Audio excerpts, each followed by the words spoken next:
روٹیاں کھاؤں کہاں چھوڑ کے صدقہ تیرا، اور تیرے قدموں میں جو ہے غیر کا منہ کیا دیکھے، کون نظروں پہ چڑھے دیکھ کے تلوا تیرا۔ کہنے لگے حضور میں نے نہیں جانا، میں یہیں رہوں گا۔ چچا اور باپ نے دیکھا تو کہنے لگے بیٹا تو غلامی چھوڑ کے نہیں جائے گا، تو ملازمت چھوڑ کے بادشاہی میں نہیں جائے گا۔ تو آپ کے والد کو آپ فرمانے لگے ابا جی ذرا 2 گھڑیاں یہاں رہ کے تو دیکھیں، یہاں 2 گھڑیاں رہ کے تو دیکھیں۔ فرمایا یہاں ملازموں کا وہ اعزاز ہے جو شہزادوں کا ہوا کرتا ہے، یہاں خادموں کی وہ عزت ہے۔ اور پتہ پھر ان کو مقام کیا ملا، یہ واحد شعبیاں جن کا نام اللہ نے قرآن پاک میں بیان فرمایا ہے، نام اللہ نے قرآن مجید میں بیان فرمایا۔ حضور کا اپنے غلاموں کے ساتھ جو تعلق تھا، اپنے ملازموں کے ساتھ جو رشتہ تھا، بڑا آدمی آتا ہے نا، بڑا آدمی تو لوگوں کی سانس سوکھ جاتے ہیں، اٹھ کے ملتے ہیں، بڑا کچھ کرتے ہیں۔ مزدور آتا ہے تو لوگ اوئے کہہ کے پکارتے ہیں، ان کو خبر ہی نہیں کہ اس شخص کا اعزاز کتنا ہے۔ حضرت انس بن مالک رضی اللہ تعالیٰ عنہ فرماتے ہیں میں چھوٹا سا تھا، میری اماں مجھے حضور کے گھر چھوڑ گئی، میں نے 10 سال نوکری کی نبی پاک کی۔ کتنے سال بولیے؟ 12ویں دن لوگ کہتے ہیں بس بھائی ختم ہو گیا، اب فرینکنس ہو گئی ہے، اب جو مرضی تیرے ساتھ کریں گے۔ 10 سال نوکری کی میں نے، لیکن جناب انس فرماتے ہیں نبی پاک نے کبھی مجھے اف تک بھی نہیں کہا تھا، اف تک بھی نہیں کہا تھا، اف تک بھی۔ حضور نے بھیجا جاؤ فلاں آدمی کو بلا کر کے لاؤ۔ حضرت انس بن مالک رضی اللہ تعالیٰ عنہ فرماتے ہیں میں بلانے گیا، بچہ تھا چھوٹا سا، رستے میں بچے کھیل رہے تھے تو میں ان کے ساتھ کھیلنے لگا، محو ہو گیا، مجھے پتہ ہی نہ چلا وقت کا۔ حضور نے جب مجھے بھیجا تو فرمایا جلدی جانا اور جلدی آنا، اب مجھے خبر ہی نہیں، بڑی دیر ہو گئی۔ حضور وہاں انتظار کر کر کے خود تشریف لائے۔ کہتے جب نبی پاک آئے تو میں بچوں کے ساتھ کھیل رہا تھا، حضور نے جب مجھے کھیلتے ہوئے دیکھا، میری اچانک نظر پڑی تو میرے ہوش اڑ گئے۔ حضور نے تو کہا تھا جلدی آنا، اور میں یہاں کھیلنے لگا، یہاں اتنا الجھا کہ مجھے خیال نہیں رہا کس کام آیا ہوں۔ حضرت انس فرماتے ہیں میں ڈرنے لگا، جیسے جیسے حضور قریب آتے میری ٹانگیں کانپتی۔ فرماتے ہیں جب نبی پاک قریب آئے تو قربان جاؤں معصوم آمنہ کے، فرماتے ہیں حضور نے میری گردن پہ تھپکی دی اور حضور نے ہنس کے فرمایا او بھائی لگتا ہے تو کھیل میں گم ہوا ہے تو تجھے یاد ہی نہیں رہا میں نے کس کام بھیجا تھا، تجھے یاد ہی نہیں رہا۔ کہ یا رسول اللہ صلی اللہ علیہ وسلم میں بھول گیا تھا، میں ابھی جاتا ہوں۔ کیا انداز ہے، کیا شفقت ہے، کیا رنگ ہے۔ حضور میں ابھی گیا اور ابھی آیا۔ نبی پاک نے فرمایا نہیں یار تو کھیل میں خود ہی چلا جاتا، تو کھیل یہاں میں خود جاتا۔ یہ اعزاز، یہ فضیلت، یہ درجہ کس نے ذروں کو اٹھایا اور صحرا کر دیا، یہ کس نے قطروں کو ملایا اور دریا کر دیا، یہ کس کی حکمت نے یتیموں کو کیا در یتیم اور غلاموں کو دنیا بھر کا مولا کر دیا، یہ کس نے اتنا۔ میرے بھائی مزدور کو حضور نے اعزاز دیا، نبی پاک اپنے ہاتھ سے کام کرنے والے کے ساتھ اس نے سلوک کرتے، محبت کرتے، پیار کرتے۔ ایک بوڑھی اماں تھی جو مسجد میں جھاڑو دینے کی مزدوری کرتی تھی۔ کیا کام کرتی تھی؟ دعا کریں اللہ ہم سب کو مسجد کی صفائی کی توفیق عطا فرمائے۔ بوڑھی اماں تھی، مسجد کی صفائی کرتی تھی، نوکری کرتی تھی، بیمار ہو گئی۔ بخاری شریف میں موجود ہے اللہ کے محبوب صلی اللہ علیہ وسلم روز تیمارداری کرنے جاتے۔ ایک وقت ایسا آیا کہ دن میں 2 مرتبہ حضور تیمارداری کرنے جاتے۔ ایک شام نبی پاک نے فرمایا اس کا انتقال ہو جائے تو مجھے اطلاع کرنا۔ صحابہ کہتے ہیں رات کے وقت ان کا انتقال ہوا، ٹھنڈ کا موسم تھا، ہم نے حضور کو تکلیف دینا مناسب نہ سمجھا، ہم نے دفن کر دیا۔ سویرے اللہ کے حبیب نے پوچھا تم نے مجھے اطلاع کیوں نہیں دی؟ حضور سردی بڑی تھی۔ کون جاتا ہے مزدوروں کے جنازوں میں؟ کون جاتا ہے مزدوروں کے جنازے میں؟ یہاں تو اب جنازے بھی سیاسی ہو گئے ہیں، اب تو کوئی بہت بڑا امیر آدمی فوت ہو جائے تو وہاں رش ہوتا ہے، وہاں رش ہوتا ہے، غریبوں کا تو جنازہ بھی کوئی نہیں پڑتا۔ حضرت جناب سیدنا ابو ہریرہ رضی اللہ تعالیٰ عنہ فرماتے ہیں حضور نے فرمایا مجھے اطلاع کیوں نہیں دی؟ تمہیں اس کے اعزاز کا نہیں پتا؟ وہ مزدور تھی، مسجد میں جھاڑو دیتی تھی، تم نے خبر ہی نہیں دی؟ حضور وصال ہو گیا، فرمایا چلو مجھے بتاؤ قبر کہاں ہے؟ حضور سارا کچھ جانتے ہیں لیکن یہ ساری تمہید اس لیے بیان کی کہ ایک مزدور کی شان واضح ہو جائے۔ فرمایا بتاؤ قبر کہاں ہے؟ صحابہ کہتے ہیں ہم قبر پہ لے گئے تو میرے نبی نے فرمایا صفے بناؤ میں دوبارہ جنازہ پڑھاؤں گا۔ میں دوبارہ جنازہ نہیں ہو سکتا، اس وقت ہو سکتا ہے جب وارث نے نہ پڑھاؤ، پھر دوسرا جنازہ جائز ہے۔ وارث نہ پڑھے تو اس سے پہلے 20 جنازے بھی ہو جائیں تو جب وارث پڑھ لے پھر دوسرا جنازہ نہیں ہو سکتا. حضور نے دوسرا جنازہ اس لیے پڑھا ہے کہ حضور اپنی ساری امت کے وارث ہیں. نبی پاک ساری امت کے وارث ہیں. فرمایا پر بناؤ صفے، میں جنازہ پڑھاتا ہوں. مزدور کو اعزاز دیا، پیار کیا. حضرت عبد الرحمن ابن عوف رضی اللہ تعالیٰ عنہ فرماتے ہیں ایک دن میرا دل کیا تھا کہ میں غریب ہو جاؤں. کیا ہو جاؤں؟ آپ اپنے لیے دعا نہ کریں لیکن حضرت عبد الرحمن ابن عوف کے الفاظ تو دہرائیں. وہ کیا کہہ رہے ہیں کہ میرا دل کرتا تھا میں اللہ. ایک دن میرا، بڑے امیر آدمی تھے نا، صحابہ میں سب سے زیادہ امیر، فرمانے لگے ایک دن میرا دل کیا میں غریب ہو جاؤں، غربت پسند کر لوں. اصل میں غریب کو اپنی شان کا نہیں نہ پتا. اسے جس دن پتا چل گیا کہ میں غریب کی عظمت کتنی ہے، غریب ہر وقت اپنے آپ کو کوستا ہی رہتا ہے. اور میں اکثر کہتا ہوں کہ یہ بڑے کا قصور نہیں کہ اس نے تجھے چھوٹا جانا ہے، یہ تیرا قصور ہے. تو احساس کمتری میں کیوں مبتلا ہوا؟ تو نے اپنے آپ کو چھوٹا کیوں جانا؟ تو نے اپنے آپ کو کمزور کیوں سمجھا؟ تو نے کیوں سمجھا کہ میں مزدور ہوں تو میری عزت ہی کوئی نہیں، میرا مقام کوئی نہیں؟ کیوں تو نے ایسا سمجھا اپنے لیے؟ حضرت عبد الرحمن، میرے بھائی یاد رکھیں جب غریب کو پتا چلے میری شان کیا ہے، میرے نبی پاک نے فرمایا میں غریبوں کے بیچ آیا ہوں، میں غریبوں میں رہا ہوں، میرے دائیں بائیں غریب رہتے ہیں، اور قیامت کے دن جب میں جنت میں جاؤں گا تو میرے آگے پیچھے غریب لوگ ہی ہوں گے. میں غریبوں کے ساتھ مل کے جنت میں جاؤں گا. حضرت عبد الرحمن ابن عوف کہتے ہیں ایک دن میرا بھی دل کیا تھا. یہ سب سے امیر تھے صحابہ میں، اور حضور نے فرمایا تو پکا جنتی ہے پر سب سے آخر میں جنت میں جائے گا، اس لیے کہ جتنا مال ہے اتنا حساب بھی تو دینا ہے نا، پکے. حضرت عبد الرحمن ابن عوف کہتے ہیں ایک دیہڑے دل کیا تھا کہ میں ماڑا ہوتا، میں غریب ہوتا، میں غریب ہوتا. یہ دل کیا میرا. کہا کس طرح؟ فرمانے لگے ایک مزدور صحابی تھے، حضرت سعد انصاری نام تھا، وہ حضور سے ملنے آئے. جب انہوں نے ہاتھ ملایا نا نبی پاک سے تو حضور نے ان کا ہاتھ تھام لیا. غریبوں کمال کر دی میرے مصطفیٰ کریم نے. نبی پاک نے ہاتھ تھاما، حضور نے ہاتھ، آپ کو اس بات کی لذت نہیں آئی شاید، نبی پاک نے ہاتھ تھاما مزدور کا. مزدور کہتا میں نے چھڑانا چاہا تو حضور نے پکڑ لیا دبا کے، اور جب تھام لیا تو میں ٹھہر گیا، میں اپنی قسمت پہ ناز کرنے لگا. حضور نے میرا ہاتھ کھولا. کہتے ہیں ہاتھ پہ چھالے تھے، جگہ جگہ چھالے بنے ہوئے تھے. تو نبی کریم صلی اللہ تعالی علیہ وآلہ وسلم نے ہاتھ کھول کے فرمایا سعد یہ کیا ہوا؟ عرض کی حضور غریب ہوں، بوڑھے ماں باپ ہیں، چھوٹے چھوٹے بچے ہیں، بہن بھائیوں کے حقوق ہیں، بیوی کے منہ میں حلال کا لقمہ دینا ہوتا ہے.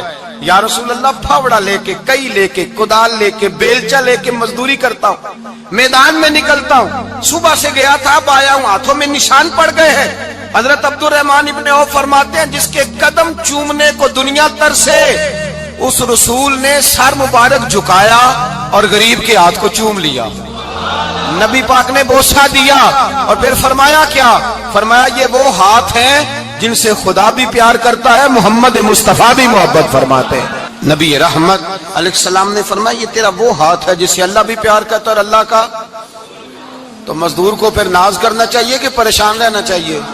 بولے نا، مزدور کو ناز کرنا چاہیے نا، اس کو اپنا ہاتھ کھول کھول کے دیکھنا چاہیے اور اسے کہنا چاہیے اللہ نے مجھے وہ ہاتھ عطا فرمایا جس سے رب بھی پیار کرتا ہے، مصطفیٰ بھی پیار کرتے ہیں.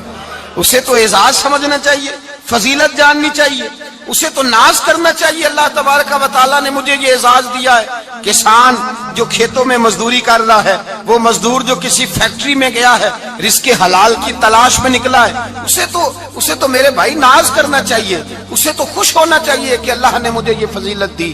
ترستے ہوئے غریب، جان بوجھ کے اپنے آپ کو پریشان رکھتے ہوئے لوگ اگر جان جائیں کہ فضیلت کیا ہے، عظمت کیا ہے، اور پھر غلام کے ساتھ سلوک کیا کرنا ہے. ایک یہودی کا بیٹا نبی پاک کی خدمت کرتا تھا اکثر. یہودی کا بچہ، وہ بیمار ہو گیا، روز آتا تھا، چھوٹے موٹے کام کرتا تھا، بیمار ہو گیا. حضور نے فرمایا چلو تیمارداری کرنے چلتے ہیں. کس کی؟ جی غلام کی، نوکر کی. یہاں صاحب کہتے ہیں 5000 روپیہ لے جاؤ، وہ بڑے احسان کے ساتھ 5000 روپیہ لے جاؤ اور دے آنا، اور اسے کہنا سردی پوچھ رہے تھے تیرا کیا حال ہے، وہ بات ختم ہو گئی. حضور بنفس نفیس گئے اور غریب کا گھر تھا.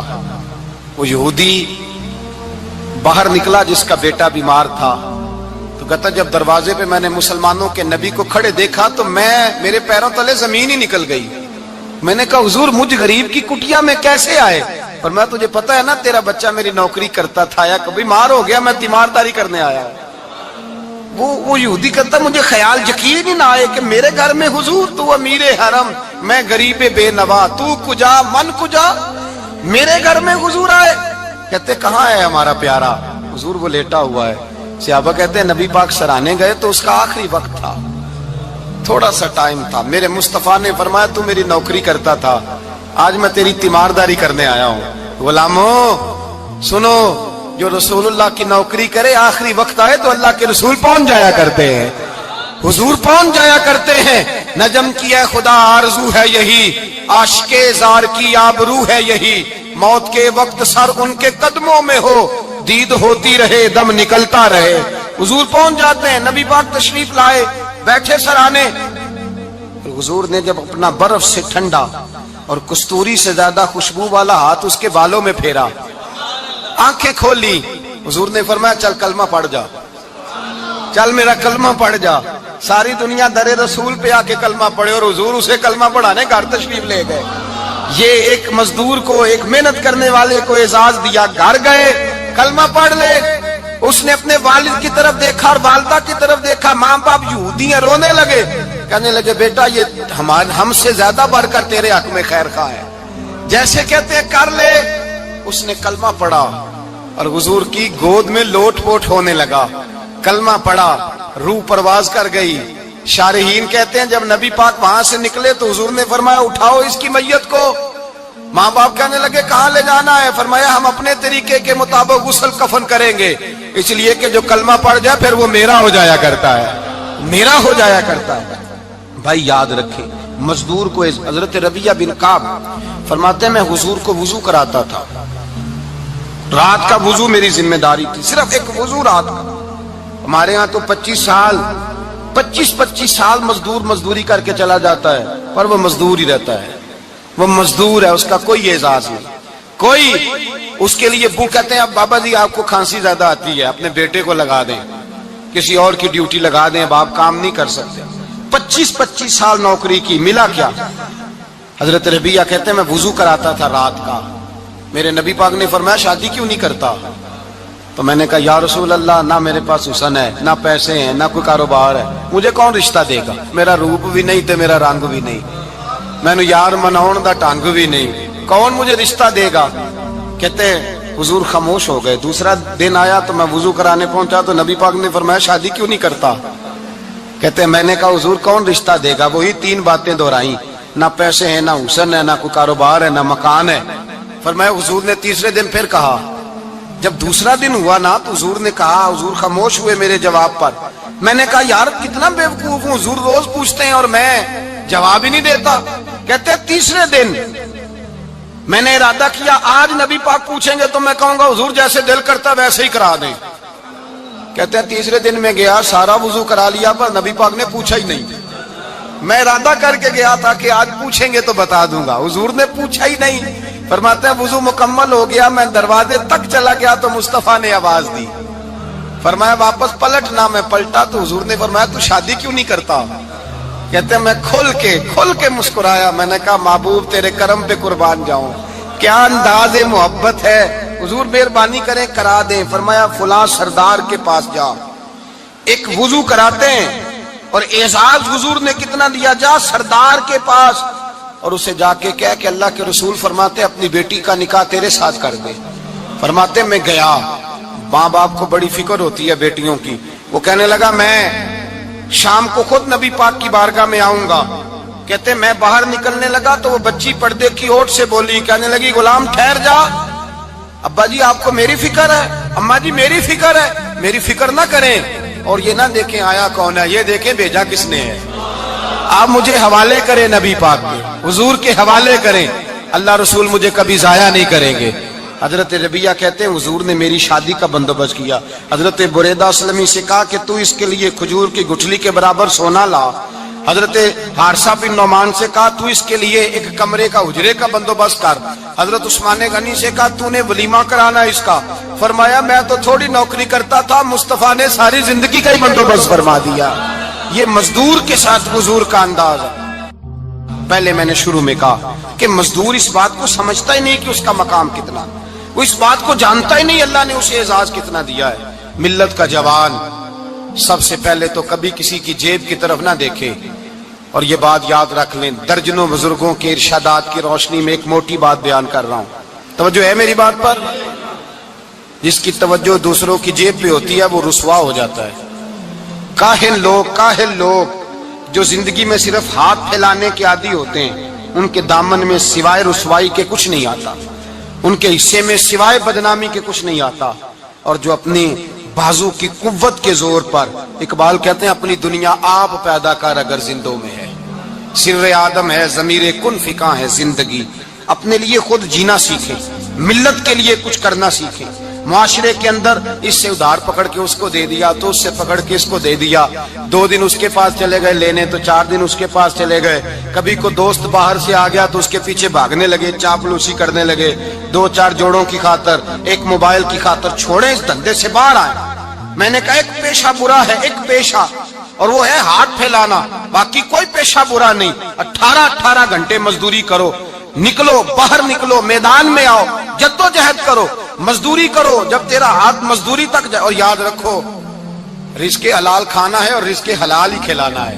یہ وقار ہے, رزق حلال مومن کا وقار ہے. جو لوگ لقمہ حرام کھاتے ہیں وہ اپنا وجود کھو بیٹھتے ہیں, روحانی طاقتیں کھو بیٹھتے ہیں. میرے اعلیٰ حضرت رحمت اللہ علیہ فرماتے ہیں جس کا نماز میں دل نہ لگے, جس کا مسجد جانے کو دل نہ کرے, جس کا عبادت پہ توجہ نہ ہو, جس کا دین کی طرف رغبت نہ ہو, اسے غور کرنا چاہیے کہ اس کا کئی رزق میں لقمہ حرام تو شامل نہیں ہو گیا. فرمایا جب لقمہ حرام شامل ہوتا ہے تو اللہ تبارک و تعالی معرفت کا نور چھین لیتا ہے, پھر انسان کی زبان سے تاثیر چلی جاتی, پھر اس سے سجدوں کی جو کیفیت ہوتی ہے وہ روٹ جاتی ہے, درود و سلام کے ذائقے نصیب نہیں ہوتے. میرے مصطفیٰ کریم صلی اللہ علیہ وسلم گزر رہے تھے, ایک آدمی دعا مانگ رہا تھا, یا رب یا رب یا رب یا رب کہہ رہا تھا. نبی پاک نے فرمایا یہ قیامت تک بھی دعا مانگے تو اس کی قبول نہیں ہوگی. صحابہ نے کہا حضور آپ تو رحمت للعالمین ہیں اور آپ فرما رہے ہیں اس کی دعا قبول نہیں ہوگی. نبی پاک نے فرمایا اس لیے قبول نہیں ہوگی کہ جو کپڑے پہنے ہیں وہ بھی حرام پیسوں کے ہیں, اور جو اس نے کھایا ہے وہ بھی حرام پیسوں کا ہے, اور جو پیا ہے وہ بھی حرام پیسوں کا ہے. کیسے اس کی التجا اس کی بارگاہ میں قبول ہوگی جب یہ لباس سے لے کر خوراک تک اور خوراک سے لے کر مشروب تک ہر چیز ناجائز پیسے. تو معرفت کا حسن کیسے پیدا ہوگا, فجر میں آنکھ کیسے کھلے گی, قرآن پاک کی طرف دل کیسے جائے جب تیرے اندر رزق حلال جاتا ہے. حضرت بایزید بستامی فرماتے ہیں تو محنت کر کے حلال کی روٹی کھا, وہ تیرے وجود کے اندر جا کے نور بن جائے گی, اور ایسا نور بنے گی کہ وہ روٹی تجھے صبح خود جگا کے بیدار کرا کے اللہ کی بارگاہ میں جھکا دے گی. رزق حلال کھائیں, محنت کریں, جدوجہد کریں.